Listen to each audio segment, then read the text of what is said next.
A story has circulated recently claiming a 2026 artificial intelligence analysis reanalyzed every facial measurement of the Great Sphinx and concluded its face doesn't actually match the pharaoh it's attributed to. I want to be upfront. There's no verified 2026 AI study behind that specific claim, and the researcher names attached to it don't appear in the academic record. But here's why this story keeps spreading anyway. The actual underlying arguments are real, decades old, made by credentialed researchers, and still genuinely unresolved. I'm Arif Hassan, and this is AH History, and today we're covering what's actually documented. The Great Sphinx of Giza stretches roughly 240 feet from paws to tail, rises about 66 feet at the head, and was carved from a single continuous outcrop of limestone bedrock on the Giza Plateau.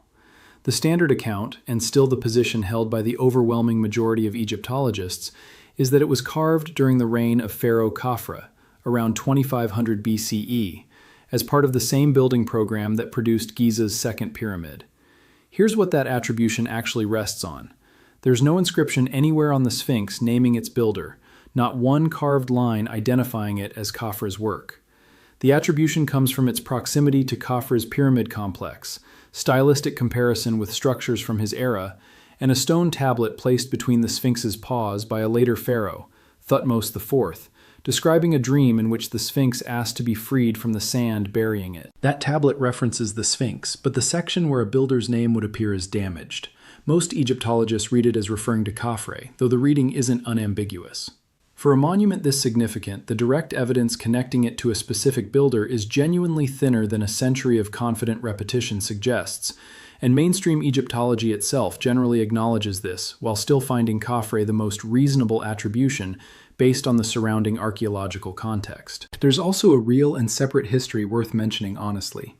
European travelers in the 18th and 19th centuries, before Egyptology existed as a formal discipline, described the Sphinx's face using terms tied to African or Nubian features, broad nose, full lips, particular bone structure, and this observation has been debated on and off for over a century, including in more recent Afrocentric scholarship. It's a genuinely contested area, tied up with the history of how race has been discussed in Egyptology, and mainstream consensus today doesn't treat facial features alone as reliable evidence either way, given the extensive weathering and damage to the face. I'm flagging it here because it's part of the real historical record of this debate, not because there's a settled answer. Now to the three real arguments that keep this question alive. First, in the early 1990s, Frank Domingo, a forensic artist who spent 2 decades with the New York Police Department producing facial reconstructions and suspect identifications, was brought in by researchers John Anthony West and geologist Robert Schoch to apply forensic facial comparison techniques to the Sphinx. Domingo traveled to Egypt, took direct measurements and photographs of the Sphinx's face, and compared its proportions against confirmed portrait statues of Khafre held in the Cairo Museum, most notably the well-known diorite statue, whose attribution isn't disputed. His conclusion, published and discussed in the New York Times in 1992, was that the two faces represented different individuals. The jaw alignment, facial angle, and relationship between features didn't match the way you'd expect if both depicted the same man.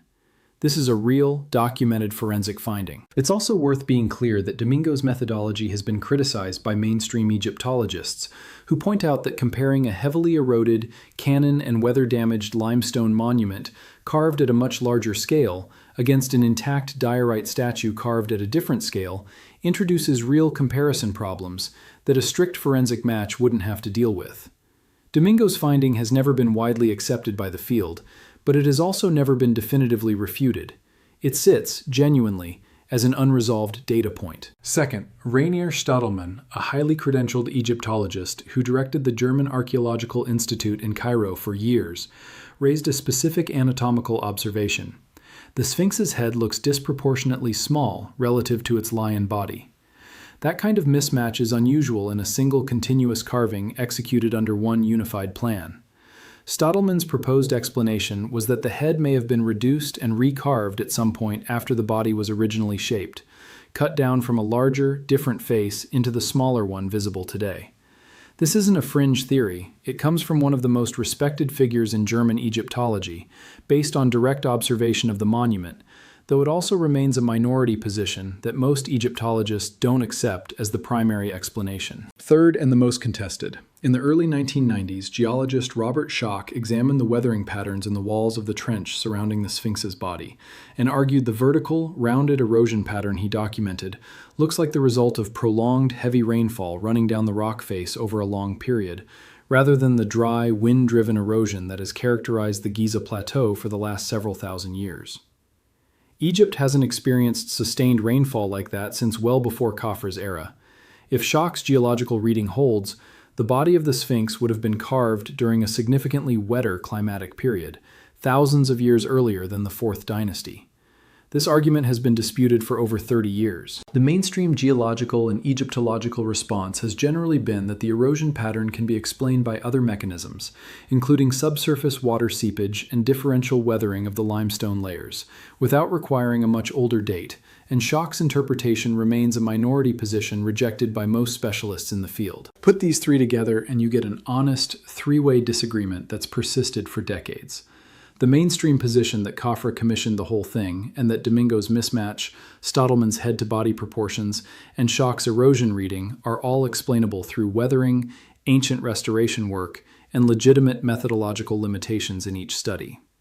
A middle position, that the head was reworked at some later point into a different face than it originally had, and the most contested position, that the body itself substantially predates the Fourth Dynasty. None of these have been proven, and mainstream Egyptology overwhelmingly favors the first position. What's genuinely true is that all three challenges come from credentialed researchers, not from fringe pseudo-history, and none of them have been definitively closed out by follow-up research in the decades since they were raised, largely because the kind of non-destructive, high-precision testing that could settle them conclusively hasn't been applied. One popular myth worth correcting while we're here. The Sphinx's missing nose is often blamed on Napoleon's soldiers using it for cannon target practice around 1798.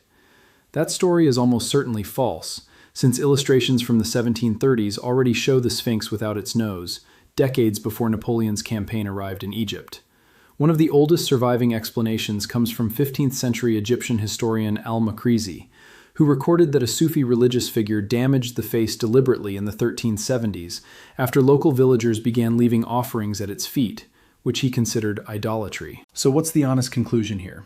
The 2026 AI confirms its inconclusive story isn't real, but the actual underlying scholarly picture genuinely is more uncertain than the confident placards in front of the monument suggest, not because of any hidden new discovery, but because three real, documented, decades-old arguments have simply never been fully resolved either way, and mainstream Egyptology's confidence in the Khafre attribution, while still the best-supported position, rests on less direct evidence than most people assume.